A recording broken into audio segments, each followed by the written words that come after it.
If you're working as a health, fitness, or a wellness professional, it's becoming more and more common to see clients using Betaine HCL to help acidify the stomach correctly. And Betaine HCL is just a supplemental form of hydrochloric acid like the stomach would produce when we consume protein, and the body uses that HCL to help acidify that food so we can break it down and get all the nutrients out of that food.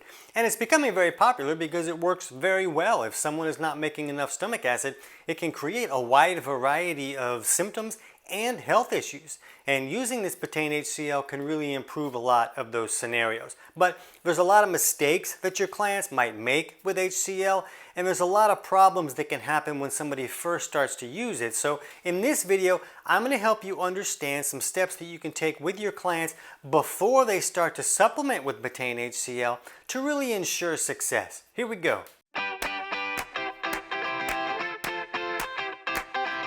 TC Hale is not a doctor and does not claim to be a doctor or licensed in any type of medical field. Don't be an idiot and use anything heard on the show as medical advice. This information should be used for educational purposes only, and you should contact your doctor for any medical advice. Now get off me. So just remember, I'm not a doctor and I'm not giving you any medical advice for you to give to your clients, but in the description below this video, I'll put some links to some studies that go over how effective supplementing with this Betaine HCL can be to improve these symptoms and issues that can come up from hypochlorhydria or low stomach acid, along with some other studies that we'll kind of reference as we go through this stuff. But when we're looking at steps to help clients make sure that they have going on before they start supplementing with Betaine HCL, ensuring that their bile is flowing correctly is probably the most important one from my viewpoint.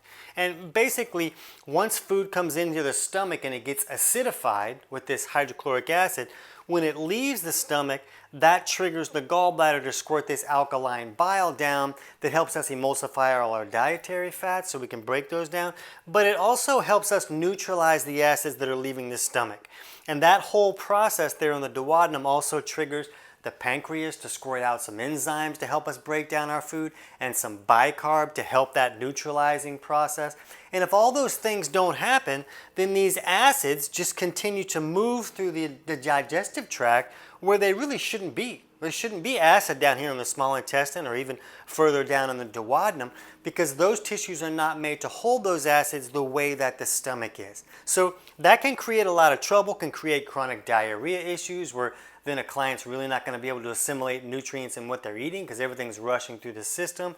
Or even like a duodenal ulcer issue where acid just continues to hit this duodenum without being neutralized, and that can create inflammation or even a duodenal ulcer issue down the road. So this can be a really big deal, and we just like to make sure that clients' bile is flowing correctly so that they can neutralize those acids if they're going to be putting more acids in.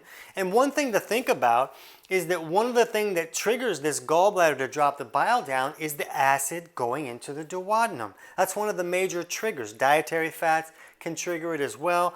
But if somebody doesn't have enough stomach acid there, then they're not really triggering that bile as often as they should, which means more of it is going to stay in the gallbladder and it's going to concentrate until it concentrates into sludge or even stones, and then that bile is really not going to flow even though they're adding acid in now. It may be getting triggered from the acid leaving the stomach, but if it's all too thick to really move, that can be a real problem. So when we're going to use HCL with clients, then we have them take steps to thin out the bile. The one that we use is called Beat Flow from Empirical Labs, and that just helps thin out the bile so that it will flow better. And I'll put a link in the description below just so that you can see that and see the ingredients and such. We're not the manufacturer of that. This is not a paid promotion video for Beat Flow. That's just what we use with our clients, and I know you're going to ask to see it. So I'll have that in the description. But I feel like that's the most important step that we like to have people take. And we don't need it to be perfect and make sure that their bile is flowing. As long as they're taking steps to thin it out, then things are usually going to get to working correctly before any real trouble comes about. Now the next thing we want to look at is a possible overgrowth here in the stomach or even in the small intestine where we really shouldn't have a lot of bacteria. But if there's an overgrowth there, then they put out this byproduct and waste kind of stuff that can be a lot of gases that creates a lot of pressure and can really push things back up. So if someone doesn't have enough stomach acid there, which is usually how some type of overgrowth got in, that stomach acid is not just there to help your clients digest their food. It's the barrier to the whole digestive tract. So when varmints come in on the food that we're eating, they should die in that acid bath. So if someone doesn't have enough stomach acid, it's really common to see this overgrowth type problem. And so if they're creating all of these gases and pressure that's going to push things back up, and then you put some acid in there, where maybe they didn't have much at all before, now the small amount of acid might not be enough to trigger this LES valve, or lower esophageal sphincter, at the bottom of the esophagus. That's what closes so this acid stuff doesn't come back up. The problem is it's triggered by stomach acid. So if a client doesn't have enough stomach acid and you have them put just a little bit in there, because most people are just going to start with 1 or 2 capsules as they're trying to figure out the right dose for them. If they just put a little bit, but it's not enough to trigger that valve to close, now that increased acid amount is going to come back up and really burn them. And they're going to cuss, and they're probably going to cuss when they say your name. And like, what an idiot health professional that told me to take this stuff. This really hurts. So we want to make sure that we take steps to reduce that overgrowth before they start using HCL if they're showing signs of an overgrowth. You know, maybe they're having like a lot of bloating, maybe even some reflux issues or cramping or indigestion or dyspepsia type things. A lot of those things are going to go on when there's an overgrowth creating all these gases and pressure. So we don't want to magnify an acid reflux situation, so we take steps to reduce that overgrowth, at least bring it down a few notches before we start testing out the HCL with them. And the next thing we want to think about is if a client has like gastritis or ulcers in the stomach. You know, gastritis is just like inflammation in the stomach. And if somebody has like inflammation or like an open wound, like an ulcer, and you put acid in there, well, that's going to create a lot of discomfort for them. That might be really painful for them. And the interesting thing about that is usually gastritis or ulcers is caused by a bacterial overgrowth there. And that got in there usually because there wasn't enough stomach acid.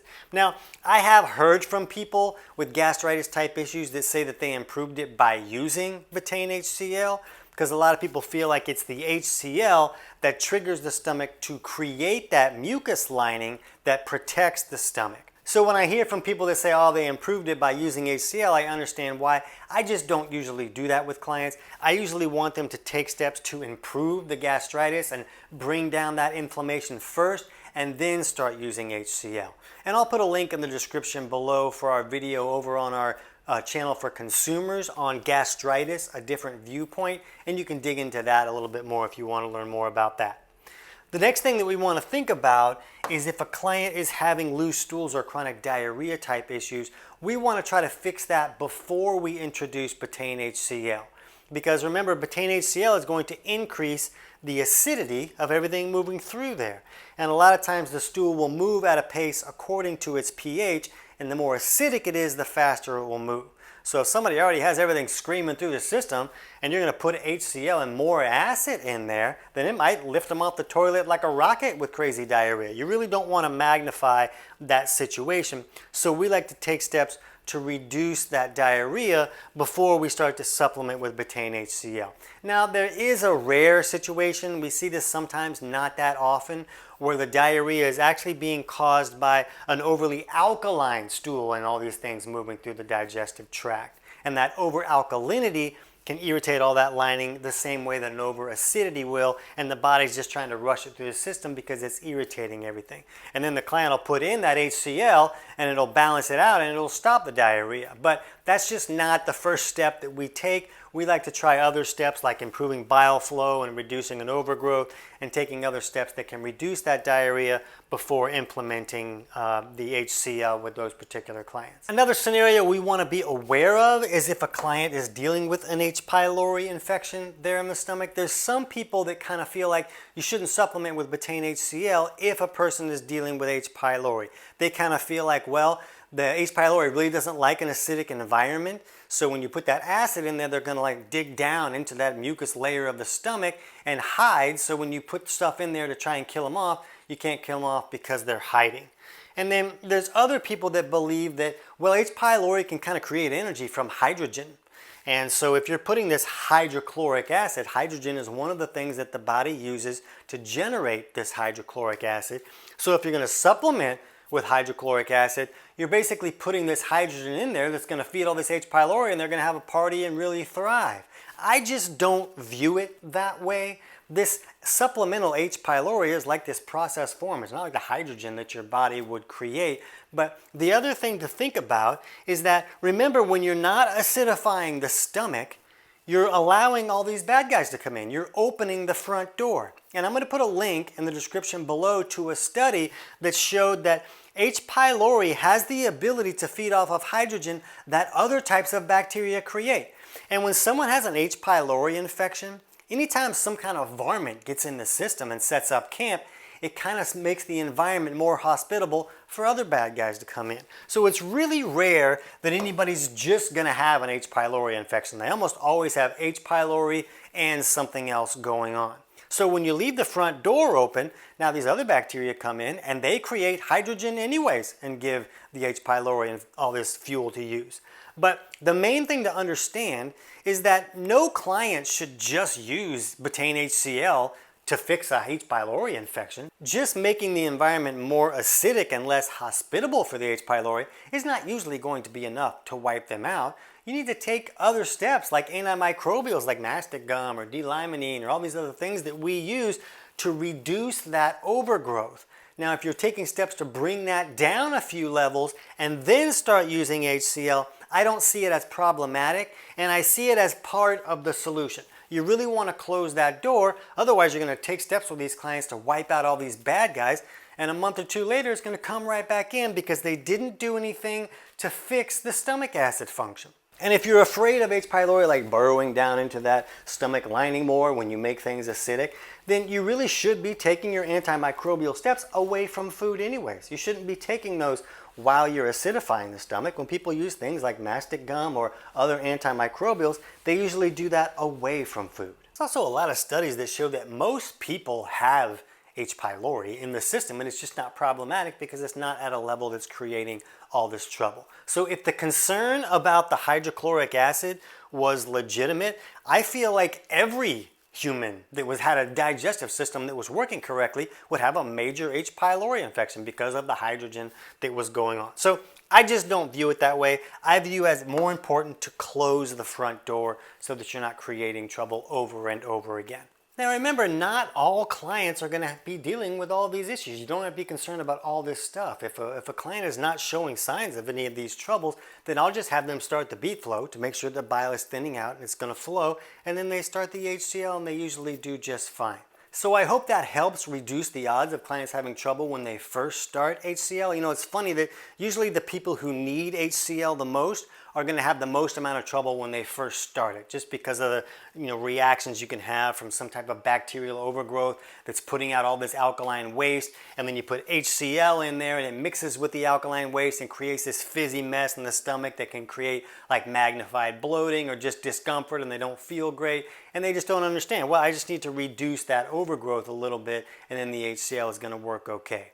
So if you want to understand how to reduce the length of time that a client might need to supplement with Betaine HCl, you can jump over right now and check out our video on helping clients improve HCl production naturally. I can't wait to hear about your results.